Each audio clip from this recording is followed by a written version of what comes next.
Yes, people, welcome back to another episode of Barber Talks. Today on the chair we have got Brandon.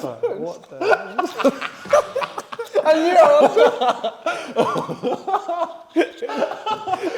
And I'm on wolves, the price, I swear. Bro, I was so calm. I swear he sat there, bare creasing. He was creasing. Just keep it going. We're calm. Oh my God, bro. Brandon. I just looked at him and he went,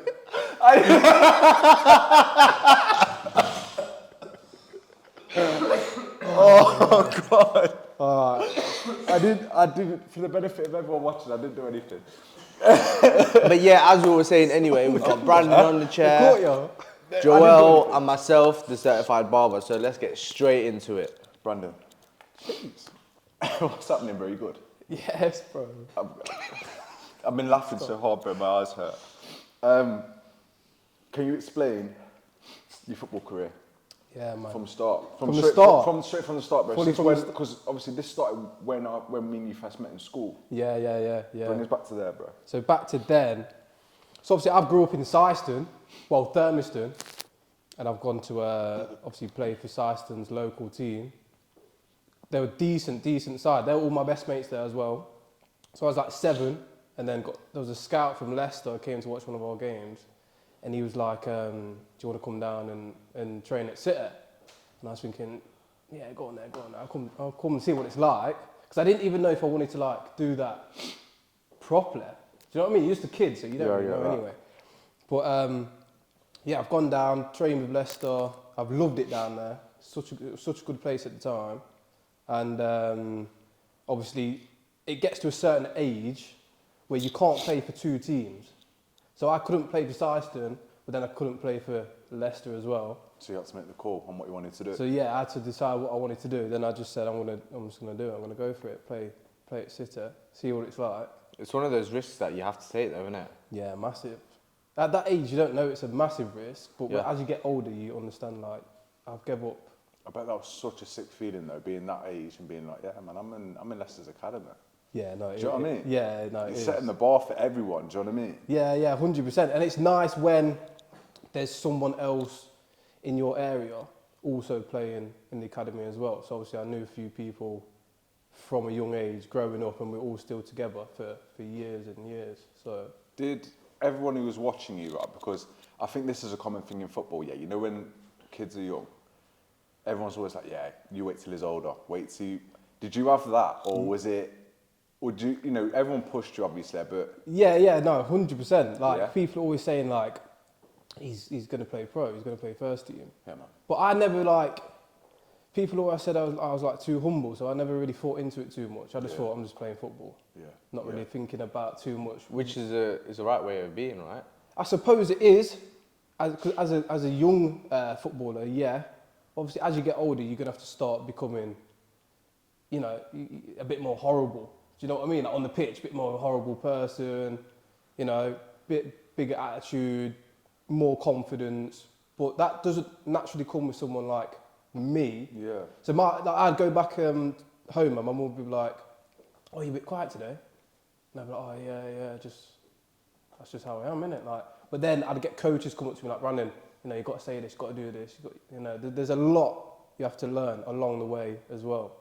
I mean, I always remember you just putting in work, man. From when we were young, you know, from when we was like 14, I always remember you just put into your training. You gave it 110. Yeah. There was no ifs or buts, maybes. Oh yeah, I'll do it tomorrow. No, you was grinding. Yeah, do you know what I mean? That's all I remember, man. Yeah. It weren't even about football at that point as well. You'd be training everything. Like, let's say when we used to be in PE, I always remember smash PE. it. Every single sport, running. Yo, I'm gonna outdo this guy today. I'm trying to outdo you. You're down fucking pitch. Yeah. I'm like 100%. shit.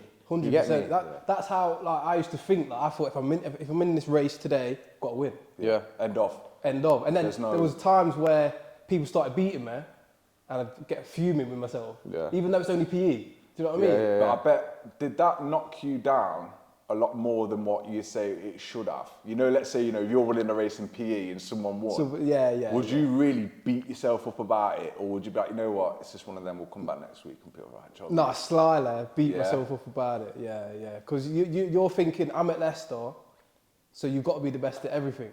In sport-wise, like, got to be the best runner, got to be the best jumper, got to be the best in the school football games. So when you weren't the best in them, like you just felt like you weren't. Yeah.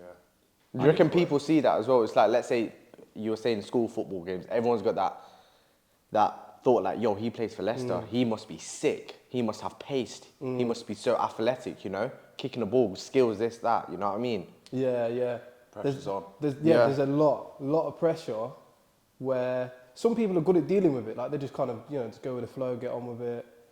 But there's times where you think there's actually too much pressure in football as a whole. Yeah. So much pressure. Just from the pressure you put on yourself, the pressure that other people are putting on you as well, and then just the pressures of kind of like your family and your friends, that you feel like you've got to do everything right for them as well. It's like a one shot only, innit? Yeah. It's a one shot thing, and then if you miss it, then it's done. Yeah.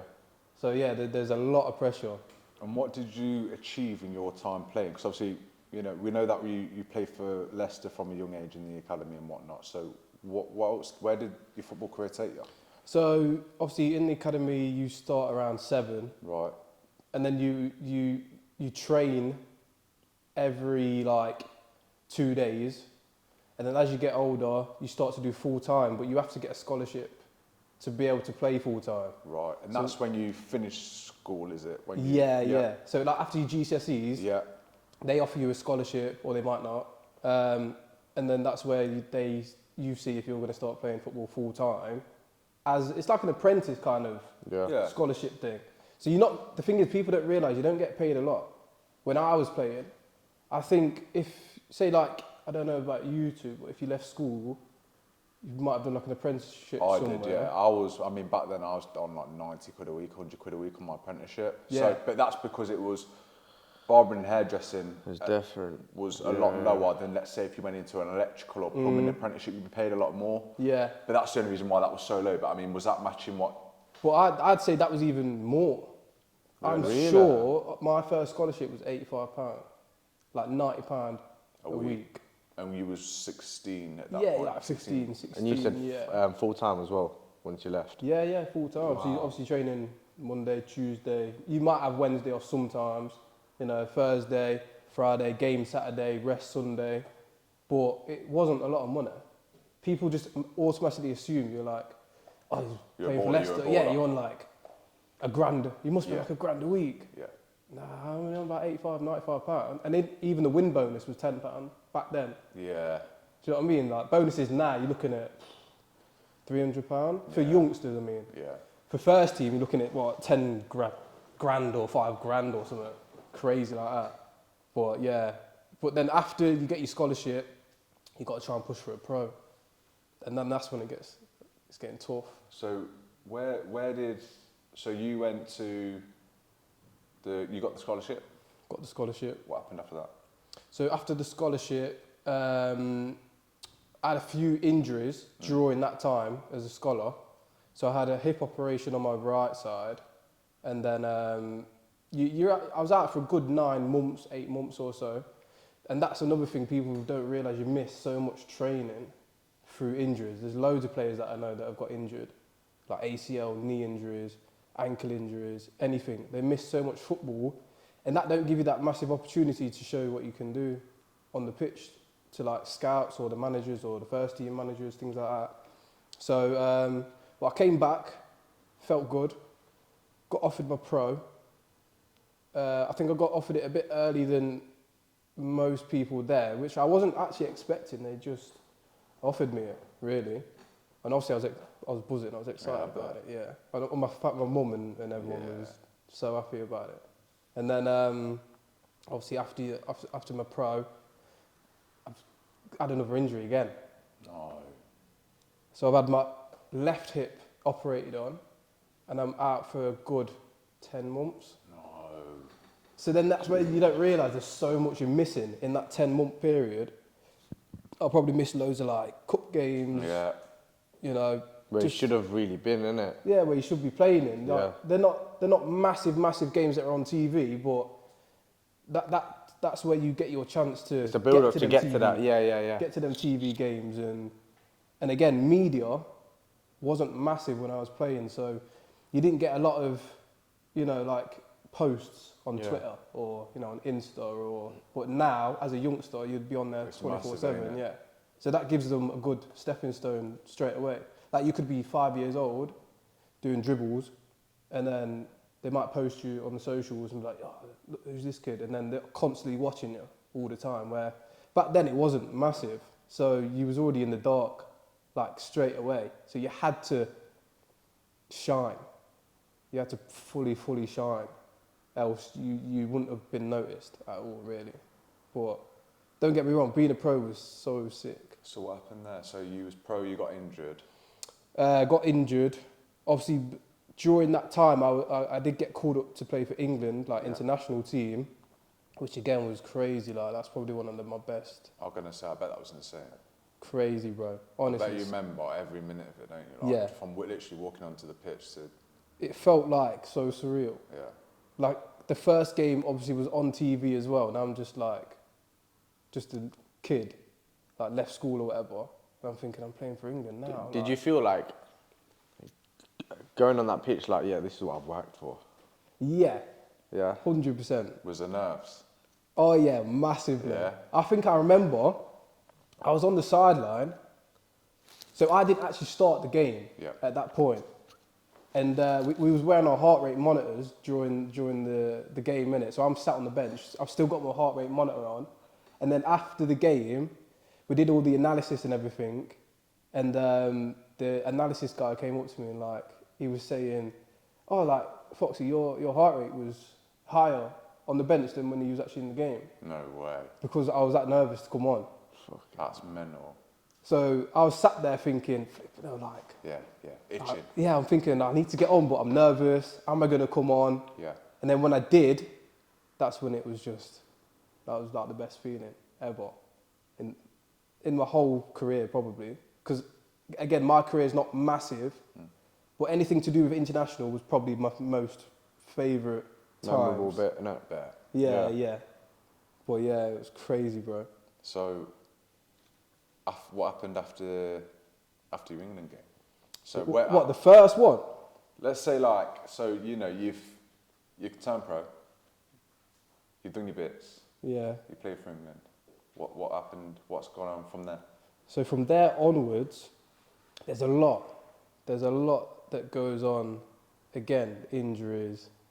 You had a couple They're more. just Same again with your hip? hip, fractured my ankle. No. So that was like 4 months. So it's not even one of them ones where I'm out for about a week, get back into training. Nah. Do you This feel was like fully full- wiped out for months Yeah. and months. So if you add all them months up, Yeah. at the end that comes to roughly about 2 years. Yeah. Where I've not played football Yeah. Through no fault of your own. through no fault, and that's like the most important times where you should be playing in regular football and getting fit and getting noticed. But it happens to a lot of players. Do you feel like, obviously, you getting injured, it was more of a routine? Did you feel like it was affecting your mental health? It's strange because drawing, no. I never really felt negatively into anything with injuries. Like I would come in, do my physio, if something happened, I weren't that worried. I knew that I could get fit again. I could keep my fitness up, keep my strength up. And then I'd say that it only hit me after they said I wasn't going to get a new contract. That's when it starts to hit you and you think, so what am I going to do now? Can you remember when they told you that you weren't getting any? Can you remember the day and everything? Yeah, Like, how was it? Like, what happened? Did they call you? Again, so strange. I'm sitting in the changing room. So obviously, I think a few people are going in and out. And I was left, the first time we were all getting told, I was left in the changing room. And I was like the only one that hadn't been told. So I'm thinking, like, are they keeping me? Are they going to get rid of me? Yeah. Your nerves are just like, what's happening Yeah, here, nerves man? are thinking, I don't know what's happening here.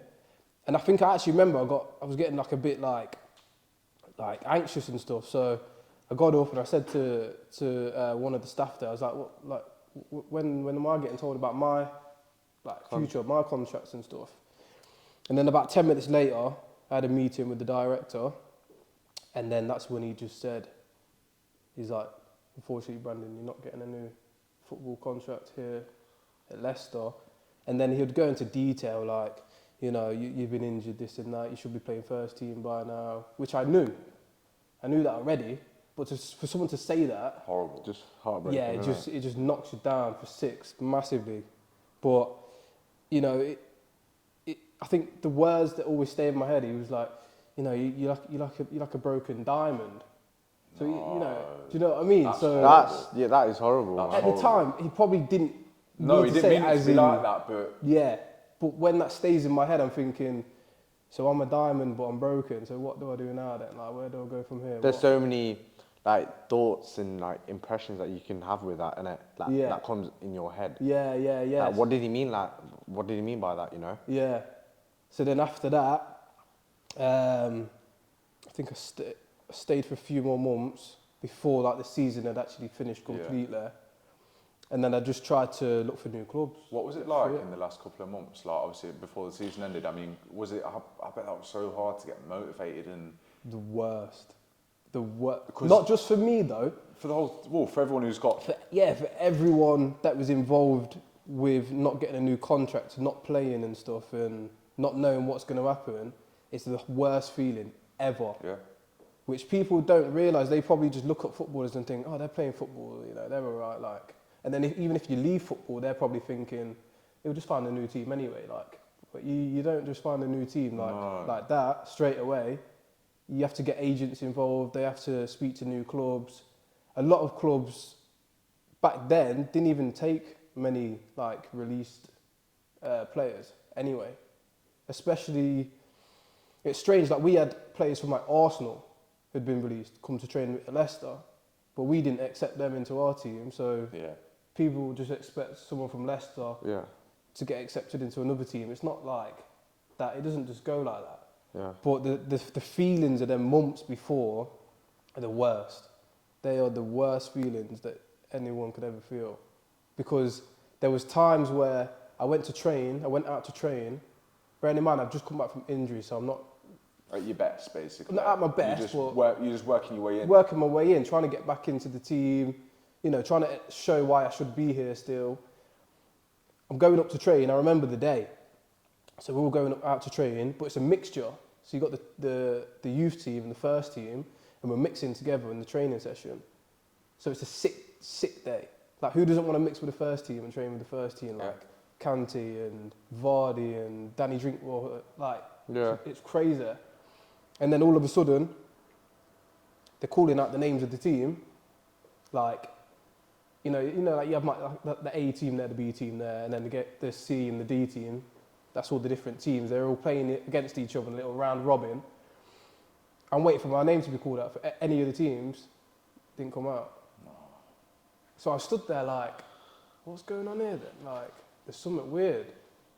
And then at the time, the 23's manager comes up to me and he's saying, oh, like, Foxy, have you spoke to your agent? I'm like, what do you mean if I spoke to my agent? He's like, maybe you should just give him a call or something and talk to him. So I'm thinking, there's something not right here. No. They've left me out of the team. Bearing in mind, at that time, that probably still up there with one of the best players. Yeah. Like technically. So I'm still questioning, like, what's going on? Why am I not in any of the teams? So I've gone down. I was raging at the time. I was raging. My head was flying.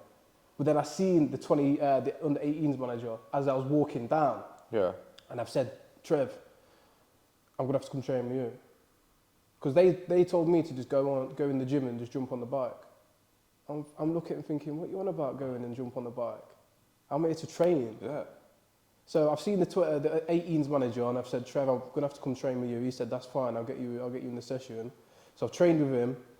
I've gone back that day, spoke to my agent, and yeah, that's when they're basically like saying that I'm not going to be really playing anymore. They were looking to send me out on loan to some like low league team, which isn't what you want at that time with the year. Especially going from like here and then coming back down like to here. How do you expect someone to have their motivation back up? You know? That's what I mean. Very difficult. The facilities. Something as just simple as that can really like set you back. So you've gone from top facilities here, Yeah. and then you're going down to crappy facilities. Yeah. Do you know what I mean? Yeah.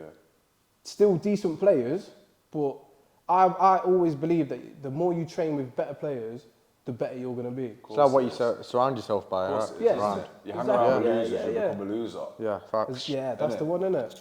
And you were doing the exact same thing. You were being with the best, and you was performing at your best. Perform at your best, yeah, And 100%. then now, all of a sudden, that's been taken away from you. Yeah, For yeah. no fault of your own. Yeah, but this is where a lot of players, I think, miss out on the opportunity to become better because they don't get given the opportunity to train with the first team Yeah. very often. Back then, Yeah. I can't speak for the years now, but back then, we were left out loads. Yeah. So I knew loads of good players who I could probably say either similar technical ability to me or better than me, but they never played first team. They never trained with the first team because favouritism gets involved and there's loads of, Who you know. who you know. Behind the scenes kind of deals and Yeah, all of that, innit? all of that. So they're choosing specific people who they think should be in there when there's loads of other players that could be in there. Yeah. And it's similar to who gets called up to the England national team now. Like the first team, how many players in the whole country could play for England's first team? Yeah. There's probably loads. But Southgate favourites the ones that he wants in the team. And that's the same as the academy levels as well. It's the similar kind of setup. Yeah. So it's just a business, and then once they're done with you, you're out. Yeah, off you go. Off you go.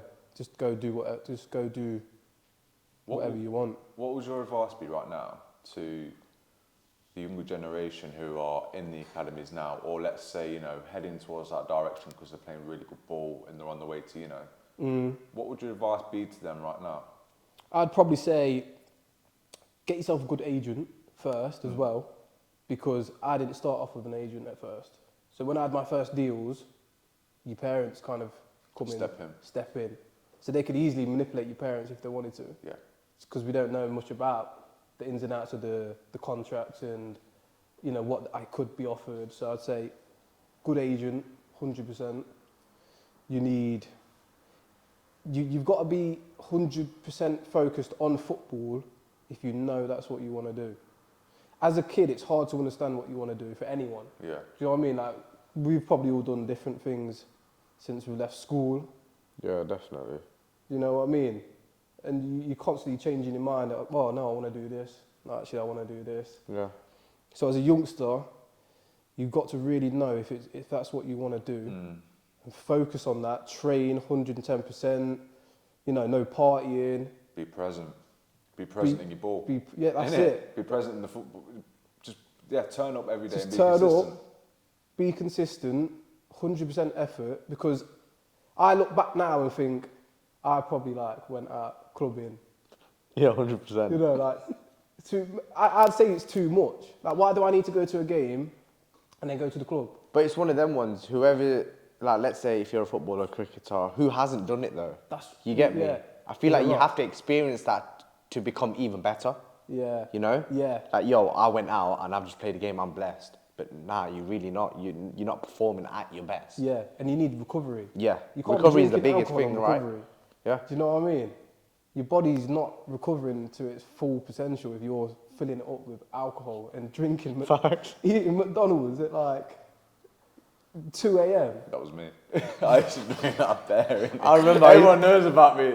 That used to be me, bro. 2 a.m. Yeah, He used to ring me. In the drive-thru. Yo, I just had a Mackey's right now. Bro, you just had one for dinner. This is how bad it got, yeah? The drive-through staff at McDonald's know me by name. I pull up, yeah? Welcome to McDonald's, can I take your order, please? Yo, it's Callum. Yes, Callum, you're right, bro, Yes, right? bro. You know what usually? Yeah. And there's sling extra stuff in the bag as well, bro. Extra stuff as well. Extra stuff, so I'm getting even That's more when you know. unhealthy by having my Yeah, they're giving you order. extra They're unhealthy chucking in the stuff. cookies. They're chucking in another burger. Can't lie, the cookies banging. Oh, in the bag. They are banging. I was in a bad way. But Yeah, man. after football, bro. What jobs have you done? What you After going to? football, Yeah, what are you doing now? been a roller coaster after football. I've done some weird, random things. First I did lifeguarding, Yeah. which was probably the worst job Really? on the planet. Yeah. Why? It's just, I don't rate it, man. You just sit there looking at the pool. Yeah. You know, don't get me wrong, you know, you do all your checks and stuff in the morning, walking around and all this and that, but why do I want to watch water? Yeah. And like people in the water swimming around. Like, it's just not, it wasn't for me. Prash can't swim. Yeah, he's gonna be the one saving me. Bro, I'd just be turn my head the other way. Just leave him to drown, bro. He'll be alright. He'll get out of there somewhere. Yeah, in a What floating else did you body. do after lifeguarding, bro? So after lifeguarding, I've done childcare. So I worked in the children's care room. I didn't know that. I know a lot of people don't know that. I didn't know that. A lot of people don't know that. I loved it as well. I really, really loved it. It was such a good job. You know, a lot of the kids, you know, they've been like traumatic lives, fully. And you can see that with their behaviour, why the job's so difficult, because looking after them is not like the easiest thing to do. But just like being there with them, you know, when they have their good days, that's probably one of the highlights of it. The highlights of the job, you know. Or they might come up to you in the day, said, "Oh, Brandon, I had a really good day today." That's nice, that is. It's just nice, isn't it? Just a kid who lives in a home. Just showing a bit of appreciation for what you've done for them. So even though, you know, the behaviour's not always great, they do appreciate what you are doing for them, and they do notice that they're in a safe Did you feel place. like, you know, when you were doing that job, it wasn't, you can't be like, okay, I'm just a staff member here. You have to be like, okay. A little bit more. Yeah, a little bit more, build a little bit of a relationship. You're not with only them, a right? carer, you're maybe there. Yeah. You're guarding them, you Yeah. know, it's everything, isn't it? They're coming to you For anything. for anything. Literally. They're looking up to you. They're looking up to you like you're their parents, Especially you're your the past. friend. But there's a line. You can't go past the line as we're just friends, because you've got to have a bit of authority there. You've got to, they might come up to you and say, "I need help with my homework." And I'm like, "I've just left school, I don't want to do homework." But I'll do it, obviously I'll do it. But yeah, that was such a good job. And then obviously after that, started getting into a bit of sports massage. Yeah. Which I did the course whilst I was doing my ambulance course. So I did an ambulance technician course, which was, you see some crazy stuff. I bet. That's like 999. Yeah. I'm going to the 999. Well, I'm like 20, I think, 21. And I'm thinking, yo, I'm going to these calls and they're relying on me at the In an incident, emergency. in the emergency. But you see some crazy stuff and it makes you really look at your life like, you know, especially what's happened with football and how much I think that I lost with football. But then you go around to all these emergencies and I'm seeing, you know, it could be someone dying, or it could be someone that just can't even breathe. They're struggling to breathe, and now they're relying on me to help them. Yeah. How did that feel? To do that job it just felt like a privilege, to be honest. Yeah. It did. Did you feel like there was a lot of stress on that though? Do you know what? For Like, me, what if? I didn't really feel that stress doing that. I think a lot of people that was working there, obviously been there for a lot of years, so they would have felt mad stress. But for me, new coming into it, didn't really feel that stress. I just felt happy to like be looking after someone or doing something good for the world. Yeah, definitely. Do you know what I mean? I get that. Because I feel like as a footballer, your brain's so on football, you don't even know what's going on most of the time, because you just play football, All you know train, is football. Yeah. you party, you know, you don't really understand the actual planet as a footballer. Yeah, And that's what annoys me about footballers in general. Their brains are quite small in the world of football, but they might be very knowledgeable people, but without separating yourself away from the football and into another life, you're never going to know fully to the extent of what actually goes on around. Like, I'd love a footballer to just do like, you know, 9 to 5 job for 3 years and, you know, let them know how that went. Like, Well, get back to reality me. is, isn't it? Reality. Reality check. Get back to me, let me know what you thought about them 3 Yeah. years, and then let me know if you're going to go out partying and stuff while you're playing football now, or take risks like with your body, or you're going to look after your body more. Like, you would, 100%. You're going to like focus more on football if you knew how bad some of the other jobs are out there. Brandon, we're almost out of time, bro. just as we wrap it up, Yes, bro. you're now sports massaging. Yes. You've got your own business Yes. doing that now. Yeah. Where can everyone find your business on Instagram? So at the minute on Instagram, it's at setinmotion. Beautiful. That's the account everyone needs to follow. Nice. So obviously I'm level 3 qualified. Yeah. Anything to do with injuries, prevention, any pre-event work, I'm the guy. You're the man to go to, I'm yeah. the man to come to. Brandon, thank you for coming on, bro. I really appreciate it. It's been a pleasure, my bro.